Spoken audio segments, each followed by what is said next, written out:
আজকে আমি খাবো ইলিশ পাতুরি। আর ইলিশ পাতুরি আমি আগেও খেয়েছি, আর ওটার কথা বাদ দিই।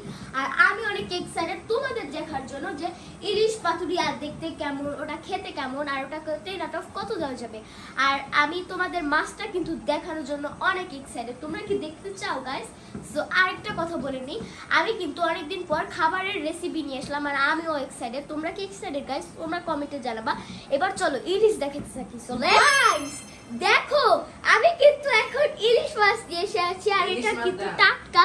আর এটা আমি এখন ভাজবো, তারপরে ইলিশ পাতুরি রান্না হবে। আর দেখতে কি সুন্দর বলেছে, আজ তো গিলে খেয়ে নিই, বাট সমস্যা নেই, এটা কিন্তু একটু পরই করা হবে। আর তোমাদের ইলিশ মাছটা একবার দেখাচ্ছি, পুরো ইয়াম্মি ইয়াম্মি ইলিশ দেখতে, এটাকে ভাজলে আরো ভালো লাগতো, বাট পাতুরি তো বেস্ট।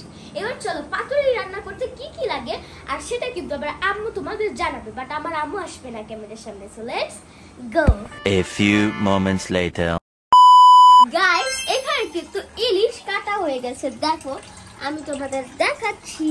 এগুলো কিন্তু পেপটিদের ফেভারিট খাবার।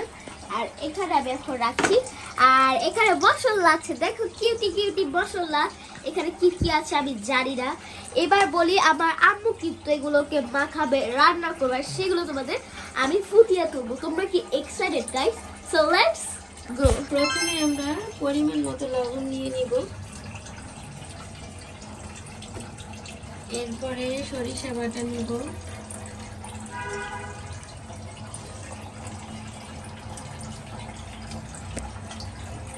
এরপরে নিব জিরা বাটা, কাঁচামরিচ বাটা,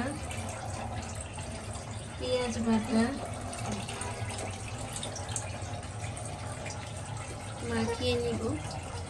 এরপরে পরিমাণ মতো হলুদ মাখিয়ে নিলাম, এরপরে দিয়ে দিলাম সরিষার তেল। মশলাটা ভালোভাবে মিক্সড করে নিব।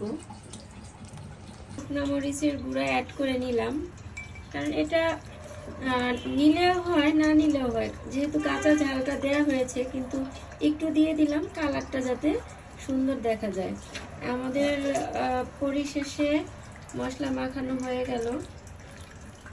লাউ পাতাগুলি আগেই বেছে সুন্দর করে ধুয়ে নিয়েছিলাম।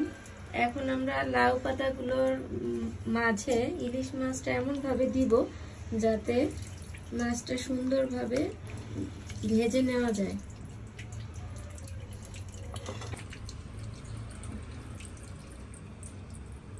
একসাথে আমি 3 থেকে 4টা পাতা নিয়ে নিলাম, এর মাঝে ইলিশ মাছ দিয়ে দিলাম, মাখানো ইলিশ মাছটা।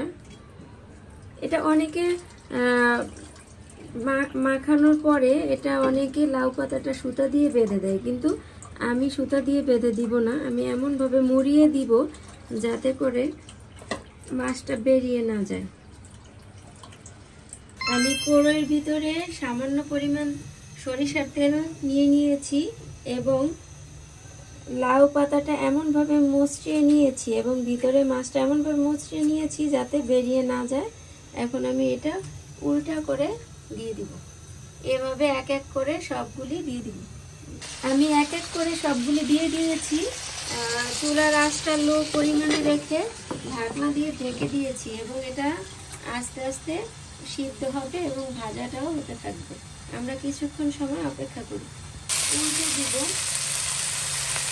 এমনভাবে উল্টাবো যাতে ফুটে না যায়। দেখেছো গাইস, এটা ফুটে যায়নি, আমি এমনভাবে এই পাতাটা দিয়েছি যাতে এটা ফুটবে না। আস্তে আস্তে ভাজা হতে থাকবে। দেখো এখানে কিন্তু অনেক সুন্দর করে ইলিশ ইলিশ ইলিশ পাতুরি হচ্ছে, কি সুন্দর লাগতেছে না গাইস? আমার কিন্তু অনেক এক্সাইটেড হলো, ঘ্রাণ ফুলের মতন পবিত্র একটা ঘ্রাণ আসতেছে, আর আমারও ভালো লাগতেছে ঘ্রাণটা। আর খাওয়ার সময় আমি ব্লগটা কন্টিনিউ করছিল। লেটস গো গাইস, ফাইনালি কিন্তু খাবার হয়ে গেছে, মানে ইলিশ পাতুরি। আর এটা দেখো কি সুন্দর, আর এটার ঘ্রাণটা আমার অনেক ভালো লাগছে। কেন জানে এত ভালো লাগছে, কারণ এখন অনেক রাত, তো পুরো 12টার মতন বাজে, আর আমার পেটেও ক্ষুধা লেগেছে। সো এটা আমার জন্য বেস্ট হবে। চলো আগে খুলি, এদিকে এসো দেখাই দাও। ও মাই গড কি গরম। এবার আমি খাওয়া শুরু করব, তোমরা দেখো আমার খাওয়াটা। এই যে এখানে মাছ আছে, আমি মাছ এখান থেকে ভাঙিয়ে নিয়েছি, এখান থেকে আমি নিয়ে কাটা আছে। মা গরম, এত কেন গরম। এই যে গাইস মাছ দিলাম, দেন ভাত। বেশ, এটা অনেক মজা, আমার এটা অনেক ভালো লেগেছে। এই যে কাটা আছে, কাটাটা এখানে সরাই দিই। আর এটা গ্রেভি আমার কাছে 10 আউট অফ 10। আর এটা পুরো মিলিয়ে আগে একটু খেয়ে নেই গাইস, এত ই করলে হবে না। বেশ, এটা 10 আউট অফ 10। এটা 10 আউট অফ আমি 10 দিব। আর এটা ঝোলটা আমি 10 আউট অফ 10 দিব, কারণ এগুলো খেতে মজা। চলো আজকের মতন ব্লগটা এই পর্যন্ত। তোমরা ভালো থেকো, টাটা, আল্লাহ হাফেজ, গুড বাই।